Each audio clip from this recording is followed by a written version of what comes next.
नमः संस्कृताय। साथियों, आज हम गम धातु प्लस कत प्रत्यय पुल्लिंग पढ़ेंगे कि गम धातु कत प्रत्यय का पुल्लिंग में किस प्रकार से रूप चलते हैं और हम इस गम प्लस कत प्रत्यय का प्रयोग कैसे करते हैं। अधिकांश से गम धातु और कत प्रत्यय का प्रयोग कर्मवाच्य और भाववाच्य में किया जाता है और हम इसके अलावा भी इनका प्रयोग देखेंगे किस प्रकार से किया जाता है। ठीक है, जैसे गम धातु है, कत प्रत्यय है और पुल्लिंग शब्द है, विभक्ति सभी हैं और इसका प्रयोग एकवचन, द्विवचन और बहुवचन तीनों में किया जाता है। प्रथमा विभक्ति में इसके रूप चलते हैं गतः, गतौ, गताः। द्वितीया विभक्ति में इसके रूप चलते हैं गतम, गतौ, गतान्। तृतीया विभक्ति गतेन, गताभ्याम, गतै। चतुर्थी गताय, गताभ्याम, गतेभ्यः। पंचमी गतात्, गताभ्याम, गतेभ्यः। षष्ठी गतस्य,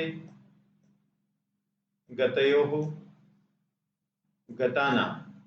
सप्तमी गते, गतयोः, गतेषु। संबोधन हे गत, हे गतौ और हे गता। इस प्रकार से प्रयोग हम करते हैं। गम धातु कत प्रत्यय पुल्लिंग में 7 विभक्तियों में इसका इस प्रकार से रूप होता है। एक बार और देखेंगे गतः, गतौ, गताः, गतं, गतौ, गतान्, गतेन, गताभ्याम, गतै, गताय, गताभ्याम, गतेभ्यः, गतात्, गताभ्याम, गतेभ्यः, गतस्य, गतयो, गतानां, गतेः, गतयो, गतेषु। हे गत, हे गतौ, हे गताः। जैसे हम प्रयोग करते हैं बालकः गतः, बालकौ गतौ और बालकाः गताः। बालकं गतं, बालकौ गतौ, बालकान् गतान्।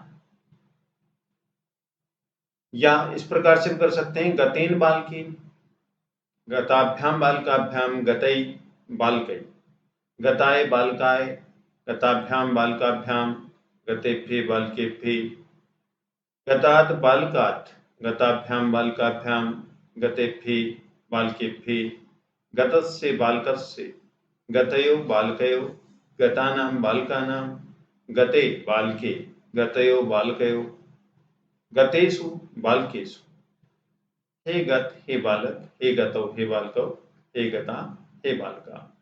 कहने का मतलब हम जैसे गया हुआ बालक तो गतः बालक है, गए हुए 2 बालक गतौ बालकौ, गए हुए बहुत सारे बालक गताः बालकाः।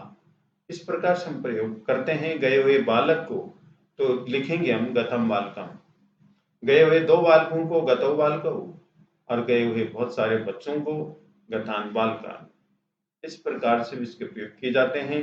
लेकिन आपकी इस पाठ्य पुस्तक जैसे 9th है, 10th है, 11th 12th में प्रथमा विभक्ति का ही अधिकांशतः प्रयोग किया जाता है। आगे की कक्षाओं में इन सभी विभक्तियों का प्रयोग देखा जाता है। धन्यवाद।